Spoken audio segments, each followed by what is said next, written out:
Welcome to Storytime. Today's story is called Dylan the Dragon and the Playground Ride by Zani Matu, illustrated by mooillustrations.com.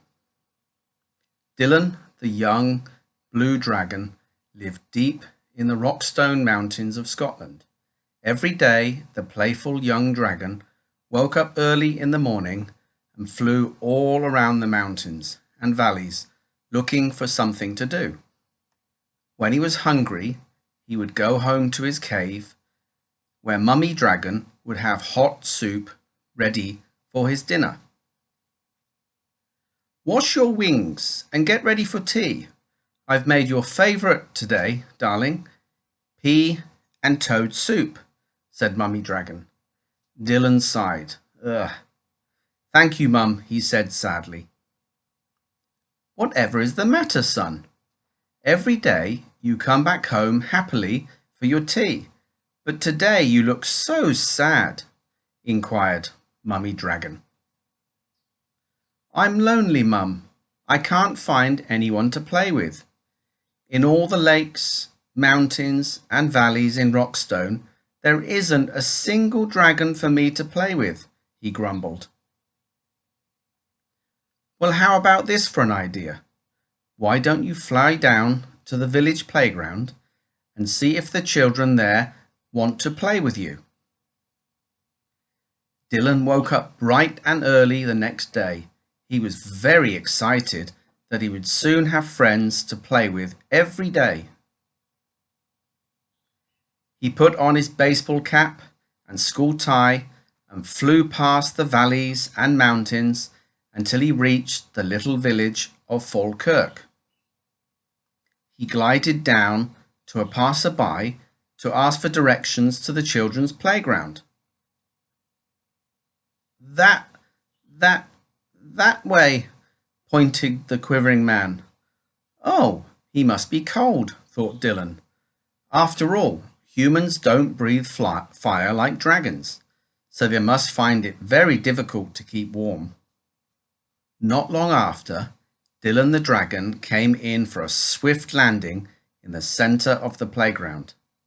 The playground was filled with smart young children in bright red and grey uniforms with their school ties.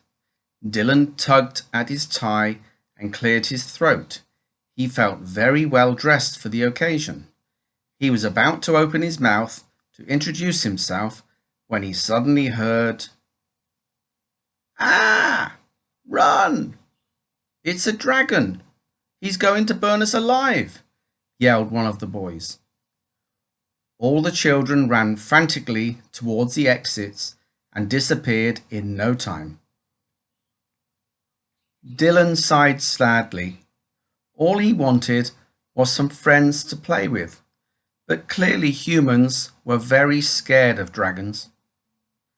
He flew home with his head hung low to see what Mummy Dragon had made for tea. The next day, Dylan decided to try and make friends with the children in the playground again.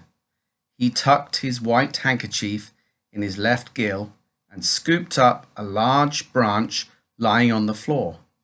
He made it into a white surrender flag. He crossed his claws and hoped the children would give him another chance. Down he flew again into the center of the playground, with his white surrender flag clenched in his jaw. "I just want to play and be friends," he said softly. "But how will you play with us?" shouted one of the girls. "You're too big for our swings and slides. You won't fit in our roundabout." "Well, why don't I take you all for a ride to the valleys and the mountains of Rockstone?" "Yay!" squealed all the children at once.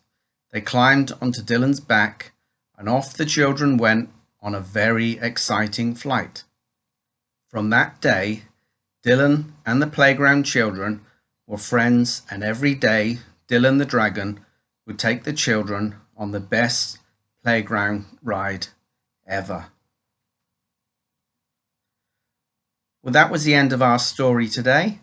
I hope to see you again for our next story time very soon.